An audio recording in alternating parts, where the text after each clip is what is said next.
Hello friends, हम biology first division की एक सीरीज स्टार्ट कर चुके हैं जिसमें हम बायोलॉजी का एक चैप्टर डेली अपलोड करेंगे, जिसमें हम ऐसे पॉइंट्स को लेंगे जिनमें से एग्जाम में क्वेश्चन पूछे जाते हैं। यानी कि आपको इस वीडियो में वही सभी पॉइंट मिल जाएंगे जिनमें से एग्जाम में क्वेश्चन पूछे गए हैं। तो हम स्टार्ट कर चुके थे एंडोक्राइनोलॉजी, तो ये उसका सेकंड पार्ट है। इससे पिछले पार्ट की वीडियो का लिंक आपको डिस्क्रिप्शन में मिल जाएगा। इससे पिछले पार्ट में हम ग्लैंड के बारे में पढ़ चुके हैं, इसके अलावा केमिकल नेचर ऑफ हार्मोन्स पढ़ चुके हैं और पिट्यूटरी ग्लैंड में हम एंटीरियर पिट्यूटरी तक पढ़ चुके हैं। तो यहाँ पे उसके हार्मोन्स थे एंटीरियर पिट्यूटरी के, इसके लिए ट्रिक था फ्लैट पिक। तो यहाँ पर एफ से है FSH, एल से LH, ए से ACTH, टी से TSH, पी से prolactin and G for GH। तो आपको ये सभी हार्मोन्स याद रखने हैं और इनकी फुल फॉर्म भी देख लेनी है। अब हम इन्हें डिटेल में पढ़ेंगे। तो पहला हार्मोन है FSH, जो कि फीमेल्स एंड मेल्स दोनों में पाया जाता है। तो दोनों में इनके अलग अलग वर्क होते हैं। जैसे कि फीमेल्स में ग्रोथ ऑफ ओवेरियन या फिर ग्रेफियन फोलिकल्स, यानी कि फीमेल्स में ये ओवेरियन या फिर ग्रेफियन फोलिकल्स की ग्रोथ करता है, जबकि मेल में स्पर्मेटोजेनेसिस को रेगुलेट करता है। इसके बाद है LH हार्मोन या फिर ल्यूटिनाइजिंग हार्मोन।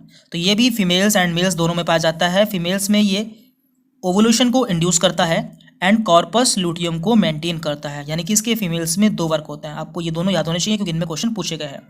जबकि मेल्स में stimulate growth of Leydig cell, यानी कि लेडिंग सेल की ग्रोथ को स्टिमुलेट करता है, जो कि टेस्टोस्टेरोन हार्मोन सिक्रीट करता है। तो ये बहुत ही इंपॉर्टेंट पॉइंट है, इस पर कई बार क्वेश्चन पूछा गया है। इसके बाद अगला हार्मोन है ACTH। तो इसका काम होता है स्टिमुलेट एड्रिनल कोर्टेक्स, यानी कि ये एड्रिनल कोर्टेक्स को हार्मोन रिलीज करने के लिए स्टिमुलेट करती है। TSH stimulate thyroid gland to secrete hormone. तो इसका फुल फॉर्म होती है थायराइड स्टिमुलेटिंग हार्मोन। ये थायराइड ग्लैंड को स्टिमुलेट करती है हार्मोन सिक्रीट करने के लिए। देन इसके बाद अगला है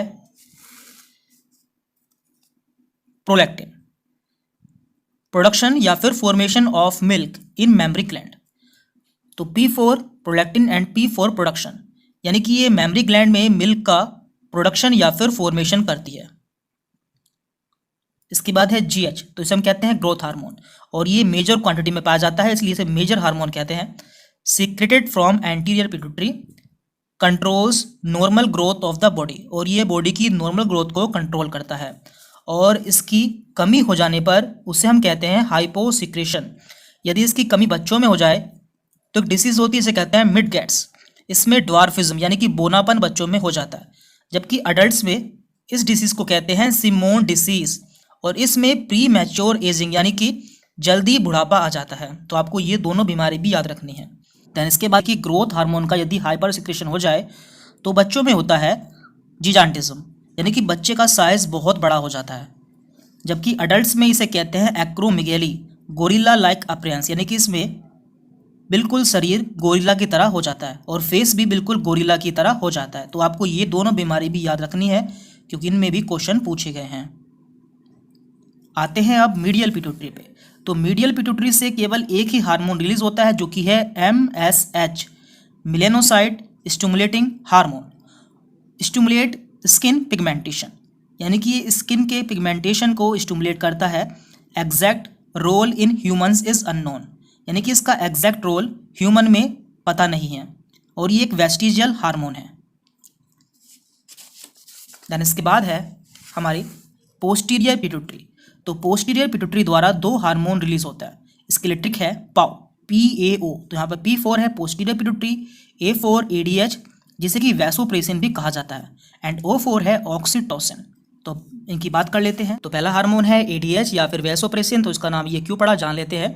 number 1, promotes reabsorption of water from glomerular filtrate in DCT NCT and concentrate urine, यानी कि ये DCT NCT में वाटर के रीएब्जॉर्प्शन को बढ़ाता है, जिससे यूरिन कंसनट्रेट हो जाता है। इसलिए इसका नाम पड़ा है एंटी डायूरेटिक हार्मोन या फिर ADH। Number 2, increases blood pressure by vasoconstriction, यानी कि ये ब्लड वेसल्स को कॉन्स्ट्रिक्ट यानी कि नैरो कर देता है, जिससे ब्लड प्रेशर बढ़ जाता है, इसलिए इसका नाम पड़ा है वैसोप्रेशन। तो आपको ये दोनों पॉइंट्स भी याद रखने हैं। अब बात कर लेते हैं इसकी डिसीज़ की, यानी कि इसके हाइपोसिक्रेशन। यदि ये कम हो जाए तो हमारी बॉडी से loss of water from the body through urine, हमारी यूरिन के थ्रू हमारी बॉडी से वाटर का लॉस हो जाएगा, जिससे डिसीज़ होगी डायबिटीज़ इंसिपिडस। अब आते हैं अगले हार्मोन पे, उसका नाम है ऑक्सीटोसिन। तो इसके दो काम होते हैं। Number 1, increase contraction of uterine muscles during child birth, यानी कि चाइल्ड बर्थ के समय या प्रेगनेंसी के एंड के समय यूटेराइन मसल्स के कॉन्ट्रैक्शन को बढ़ाता है, जिससे चाइल्ड बर्थ हो जाती है, इसलिए इसे बर्थ हार्मोन भी कहता है। And number 2, increase release of milk from mammary gland, और ये मेमरी ग्लैंड से मिल्क के सिक्रेशन को इंक्रीज करता है चाइल्ड बर्थ के बाद, इसलिए इसे मिल्क इजेक्टिंग हार्मोन भी कहता है। तो देखिए, आपको यहाँ पे कंफ्यूज नहीं होना है। प्रोलैक्टिन को कहते हैं मिल्क प्रोड्यूसिंग हार्मोन, क्योंकि वो मिल्क को बनाता है, जबकि ऑक्सीटोसिन है मिल्क सिक्रेटिंग हार्मोन, यानी कि ये मिल्क को सिक्रेट या फिर इजेक्ट करता है। अब आते हैं अगली ग्लैंड पर, जो कि है थायराइड ग्लैंड, और ये लार्जेस्ट एंडोक्राइन ग्लैंड होती है। तो देखिए, थायराइड ग्लैंड इस तरह की होती है, जो कि लैरिंग्स के नीचे पाई जाती है। डायग्राम आपकी एनसीईआरटी में दिया हुआ है। तो थायराइड ग्लैंड ये है पूरी, और इसमें 2 लोब होते हैं, यानी कि ये बाइलोब्ड होती है, और इसके दोनों लोब आपस में बीच में इस्थमस द्वारा जुड़े रहते हैं। नीचे ये ट्रेकिया होती है, और इसके एक लोब में या एक लोब्यूल में फोलिकुलर सेल्स पाई जाती हैं, जहाँ पे थायरोक्सिन हार्मोन का फॉर्मेशन होता है। तो देखिए, थायराइड ग्लैंड में फोलिकुलर सेल्स पाई जाती है, जहाँ पे 2 हार्मोन बनते हैं, T3 एंड T4। इनकी फुल फॉर्म होती है ट्राई आयोडोथायरोडिज्म, जबकि T4 की फुल फॉर्म है टेट्रा आयोडोथायरोनिन, और इसे ही थायरोक्सिन कहता है। Iodine is essential for the normal rate of hormone synthesis in the thyroid. तो थायराइड में हार्मोन के सिंथेसिस के लिए या बनने के लिए आयोडीन जरूरी होता है। अब बात कर लेते हैं हम थायरोक्सिन हार्मोन की। तो thyroxine hormone controls metabolic rate and regulate the BMR, या metabolic rate and BMR basal metabolic rate को रेगुलेट या कंट्रोल करता है। रेस्पॉन्सिबल फॉर मेटामॉर्फोसिस, और ये मेटामॉर्फोसिस के लिए भी रेस्पॉन्सिबल होता है। Iodine induces Metamorphosis in tadpole, and iodine tadpole में मेटामॉर्फोसिस को बढ़ा देता है। बात कर लेते हैं इसकी डिसीज़ की। तो पहले हम देखते हैं हाइपोसिक्रेशन, यानी कि कम सिक्रेशन होने पर। तो नंबर 1 डिसीज़ है क्रिटिनिज्म। तो ये जनरली बच्चों में देखने को मिलती है, और इसमें BMR डिक्रीज हो जाता है, और बच्चे की IQ लेवल भी लो हो जाता है, और बच्चा मेंटली रिटार्टेड होता है। नंबर 2 डिसीज़ है मिक्सोडीमा। ये अडल्ट्स में देखने को मिलता है। इसमें भी BMR लो हो जाती है, BP लो हो जाता है, बॉडी टेम्परेचर लो हो जाता है, body tense lot of water and swells up, और बॉडी में काफ़ी मात्रा में पानी इकट्ठा हो जाता है, जिससे उसमें सूजन आ जाती है या स्वेल हो जाती है। देन सिंपल गोइटर, इसे घेंगा भी कहते हैं, और ये एक एंडेमिक यानी कि महामारी है। Due to deficiency of iodine, ये आयोडीन की कमी के कारण होती है, और इसमें हमारी थायराइड ग्लैंड एनलार्ज यानी कि बड़ी हो जाती है। देन इसके बाद है हाशिमोटो डिसीज़। यह एक ऑटो इम्यून डिसऑर्डर है। अब बात करते हैं हाइपरथायरॉयडिज्म की, यानी कि यदि थायरोक्सिन हार्मोन का लेवल बढ़ जाए तो यहाँ पे डिसीज़ होगी ग्रेव डिसीज़ या फिर एक्सोथैल्मिक गोइटर। तो यहाँ पे क्या होगा, ओवर रिएक्टिव ग्लैंड, यानी कि ग्लैंड ज़्यादा रिएक्ट करने लगेगी, BMR एबनॉर्मली हाई हो जाएगा, eye ball protrude out, eye ball बाहर निकल जाएगी। तो देखिए, यहाँ पे थायराइड ग्लैंड खत्म हो चुकी है, यहाँ पे सारे इंपॉर्टेंट पॉइंट्स खत्म हो चुके हैं। अब आते हैं पैराथायराइड ग्लैंड पर। तो यहाँ पे क्या होता है, तो देखिए 4 gland present back side of thyroid gland. तो थायराइड ग्लैंड के पीछे इस तरह से 1 2 3 4 दोनों तरफ 2-2 ग्लैंड पाई जाती है, जिन्हें हम पैराथायराइड ग्लैंड कहते हैं, और इनसे पैराथार्मोन या कोलिप हार्मोन सीक्रेट होता है। तो कोलिप नाम इसका इसलिए पड़ा क्योंकि इसकी खोज कोलिप एक साइंटिस्ट हैं, उन्होंने की थी, और इसका काम होता है इंक्रीज कैल्शियम इन ब्लड। ये ब्लड में कैल्शियम के लेवल को बढ़ाता है, जबकि यूरिन में कैल्शियम के रिमूवल को कम करता है, यानी कि ओवरऑल ये ब्लड में कैल्शियम के लेवल को बढ़ाता है। देख लेते हैं इसके हाइपो या फिर हाइपर सिक्रेशन से क्या क्या हो सकता है। तो पहले बात करते हैं हाइपो यानी कि कम सिक्रेशन से। तो आप जानते हैं ये ब्लड में कैल्शियम के लेवल को बढ़ाता है। यदि ये कम सिक्रेट होगा तो ब्लड में कैल्शियम का लेवल भी कम हो जाएगा, जिसे हम कहते हैं hypocalcemia, low calcium in blood, hypocalcemic tetany. ये एक डिसीज़ है। देन इसके बाद है हाइपर सिक्रेशन, यानी कि यदि इसका सिक्रेशन बढ़ जाए तो ब्लड में कैल्शियम का लेवल भी बढ़ जाएगा, इसे हम कहेंगे हाइपर कैल्सीमिया। तो इसमें होता है क्या है, बोन से कैल्शियम निकलकर ब्लड में डिपॉजिट होने लगता है, यानी कि ब्लड में कैल्शियम का अमाउंट बढ़ जाता है, जबकि बोन में कैल्शियम का अमाउंट कम हो जाता है, जिससे बोन वीक हो जाती है, जिसे हम कहते हैं ओस्टियोपोरोसिस। ये भी बहुत इंपॉर्टेंट पॉइंट है। अब आते हैं अगली ग्लैंड पे, जिसका नाम है एड्रिनल ग्लैंड। इसे सुप्रारिनल ग्लैंड भी कहता है, क्योंकि ये किडनी के ऊपर पाई जाती है, और इसमें दो पार्ट होते हैं, adrenal medulla and adrenal cortex. Adrenal medulla इसका 25% होता है, जबकि एड्रिनल कोर्टेक्स 75% होता है। Adrenal medulla ectodermal in origin होता है, जबकि adrenal cortex mesodermal in origin होता है। तो बारी बारी से इनकी बात करते हैं। तो देखिए, एड्रिनल ग्लैंड को 4S ग्लैंड भी कहा जाता है, क्योंकि इसमें 4 करैक्टर पाए जाते हैं: sugar metabolism, salt retaining, sex hormones and source of energy. तो बात कर लेते हैं सबसे पहले एड्रिनल मेडुला की। तो एड्रिनल मेडुला के हार्मोन को याद रखने के लिए ट्रिक है मैन, MEN। तो यहाँ पे M से होगा मेडुला, जिससे आपको याद रहे, E से एपिनेफ्रिन एंड N से नोर एपिनेफ्रिन। और एपिनेफ्रिन को एड्रिनेलिन भी कहते हैं, जबकि नोर एपिनेफ्रिन को नोर एड्रिनेलिन कहते हैं। और इन दोनों को मिला के हम कैटाकोलामाइंस कहते हैं। तो आपको ये भी याद होना चाहिए। तो यहाँ हम बात कर रहे हैं एड्रिनेलिन हार्मोन की। इसे 3F हार्मोन भी कहा जाता है। 3F से यहाँ पे फाइट, फ्लाइट एंड फ्राइट, क्योंकि ये इमरजेंसी के समय रिलीज होता है। Secreted in response to stress, यानी कि स्ट्रेस या फिर इमरजेंसी में एड्रिनेलिन हार्मोन रिलीज होता है।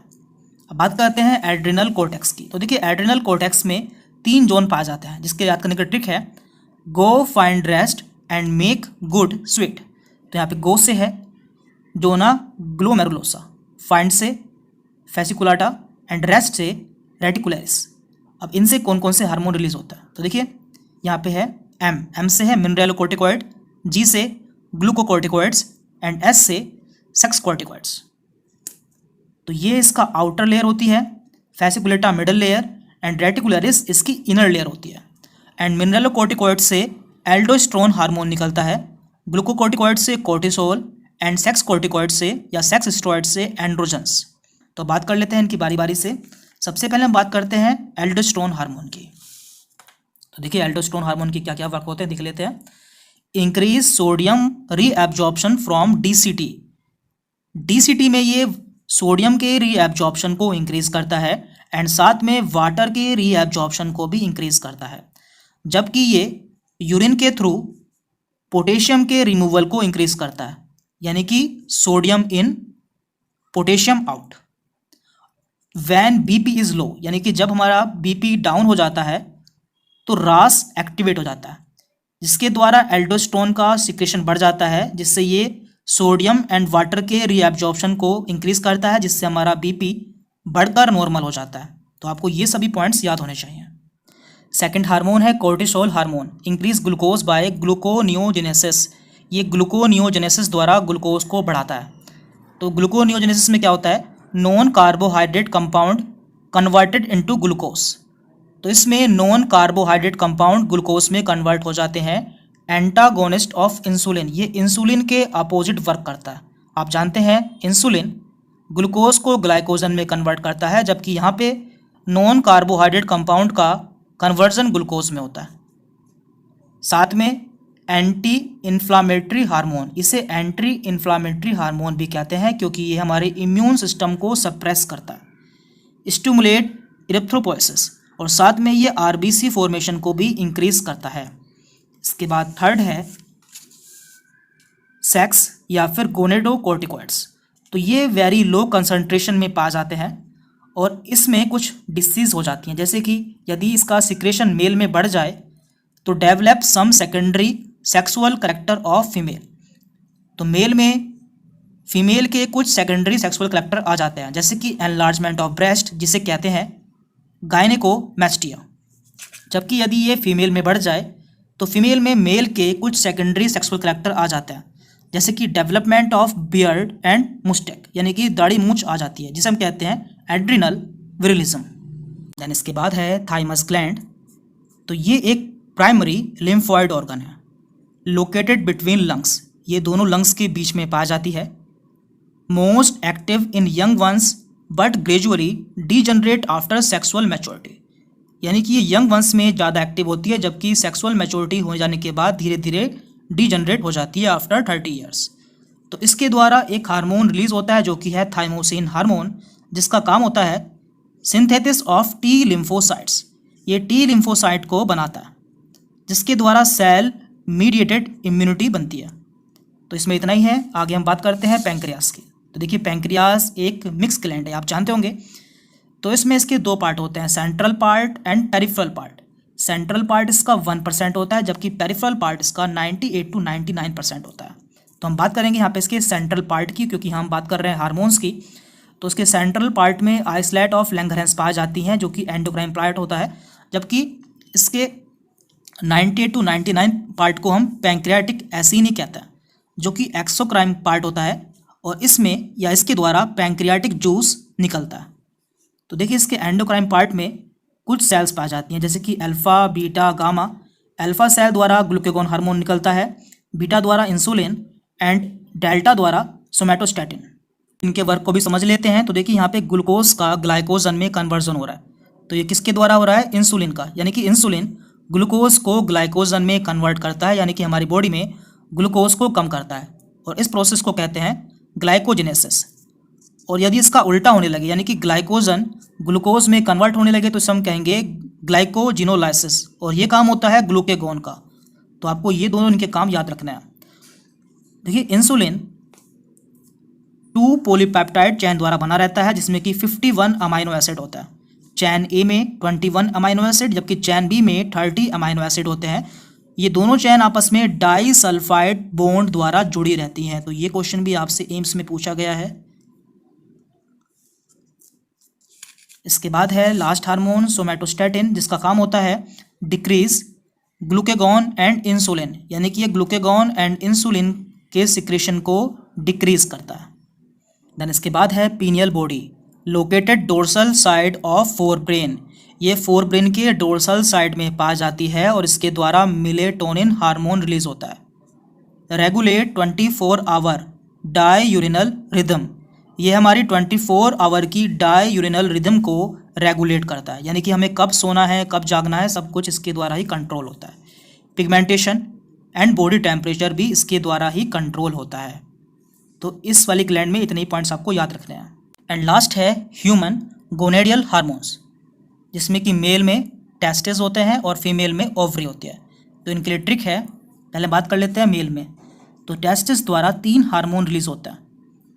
इसका ट्रिक है टिम, TIM। यहाँ पर T4 है testosterone, I4 inhibin and M4 Mullerian inhibiting factor, जिनमें से टेस्टोस्टेरोन लीडिंग सेल द्वारा या लीडिक सेल द्वारा रिलीज होता है, जबकि inhibin and Mullerian inhibiting factor Sertoli cell द्वारा रिलीज होता है। देन इसके बाद है फीमेल में, तो ओवरी द्वारा 4 हार्मोन रिलीज होता है। ट्रिक है ripe, R4 relaxin, I4 inhibin, P4 progesterone and E4 oestrogen. तो रिलैक्सिन ओवरी एंड प्लेसेंटा दोनों से रिलीज होता है। इनिबिन का काम होता है इनिबिट सिक्रेशन ऑफ FSH, यानी कि ये फोलिकल स्टिमुलेटिंग हार्मोन के सिक्रेशन को इनिबिट करता है।